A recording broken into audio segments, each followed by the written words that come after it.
दर्शकों, लगातार बने हुए हैं हम सतलोक आश्रम मुंडका के प्रदर्शनी स्थल में और आने वाले श्रद्धालुओं का अनुभव जानने की कोशिश कर रहे हैं। सबसे आइए हम आने वाले श्रद्धालुओं का अनुभव जानने की कोशिश करते हैं। सर नमस्कार, क्या नाम है आपका और कहाँ से आए हैं? तो साहब, मेरा नाम जो है ना राम किशोर शाह है और मैं Delhi Kirari Indian enclave phase 2 में रहता हूँ और इंडियन एन्क्लेव फेज 2 से आया हूँ। सर इस समागम के बारे में आपको कैसे पता चला? इस समागम के बारे में मेरे पिताजी जो है यहाँ पे आए हुए थे और पहले भी आते रहते हैं, हालांकि उन्होंने नामदान अभी नहीं लिया है लेकिन आते रहते हैं, तो उनको अच्छा लगा। उन्होंने मुझे जो है ना फोन करके बुलाया कि तुम भी आ जाओ। तो आपके पिताजी ने और आपने संत रामपाल जी महाराज जी से नाम दीक्षा नहीं ली हुई है, पर आप इस समागम का हिस्सा बने, आपने इस समागम का अनुभव किया।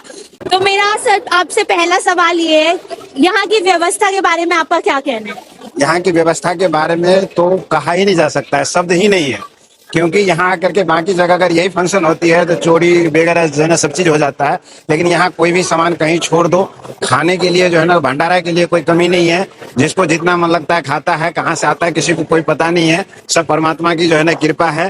तो इस व्यवस्था में और सोने की, रहने की, सबकी एक समान है। अगर दूसरे जगह जाते हैं हम तो देखते हैं कि VIP कैटेगरी अलग है और छोटे लोगों के लिए अलग है, लेकिन यहाँ पे जो है ना सबसे बड़ा मुझे ये लगा कि हर चीज हर आदमी के लिए। हम लोग आज तक ये सुनते थे कि वेद में कहते हैं कि जो है ना सतलोक धाम में जो है ना सब चीज समान है, लेकिन वास्तविक में देखा कि यहाँ पे जो है ना वो चीज समान है, किसी में कोई अंतर नहीं है, भेदभाव नहीं है, सब एक समान जो है ना रहते हैं, एक समान बोलते हैं, किसी तरह का भेदभाव दिखाई नहीं दिया।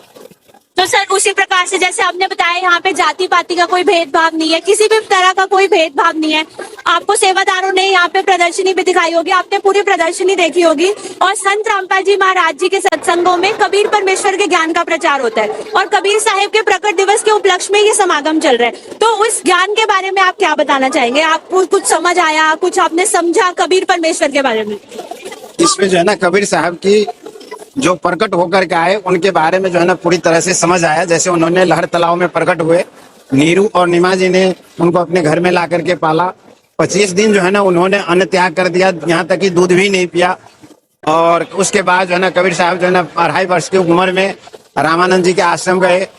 रामानंद जी आश्रम में जाने के बाद उन्होंने जो है ना गुरु बनाया, और गुरु भी बनाया तो विचित्र तरीके से जात पात का जो है ना भेदभाव खत्म करके, क्योंकि जब रामानंद जी को ज्ञान नहीं था उन्होंने जो है ना कबीर साहब को नीचे देखा, क्योंकि वो जुलाहा जात के परिवार में जो है ना प्रकट हुए थे। तो उन भेदभाव को जो है ना खत्म किया और वही भेदभाव जो है ना आज यहाँ भी नहीं है।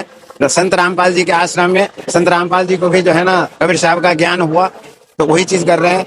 सर संत रामपाल जी महाराज जी कबीर साहिब का ही ज्ञान बताते हैं, संत रामपाल जी महाराज जी की शिक्षाओं के बारे में आपका क्या विचार?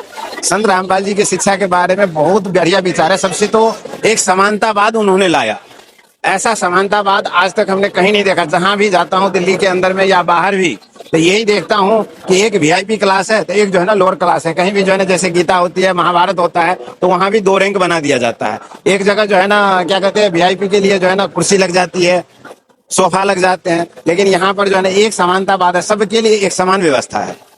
किसी भी तरह का कोई ऊंच नीच रैंक वाइज कुछ सिस्टम ऐसा नहीं है, सब एक साथ बैठे हैं। सब एक साथ। भंडारा भी एक साथ है? भंडारा भी एक साथ। और किसी सेवा के लिए कोई आपसे पैसे भी लिए गए? कुछ नहीं, अभी तक जो है ना किसी ने नहीं कहा कि पैसे चाहिए। सारी सेवा निःशुल्क है? सेवा निःशुल्क। जी धन्यवाद सर। धन्यवाद।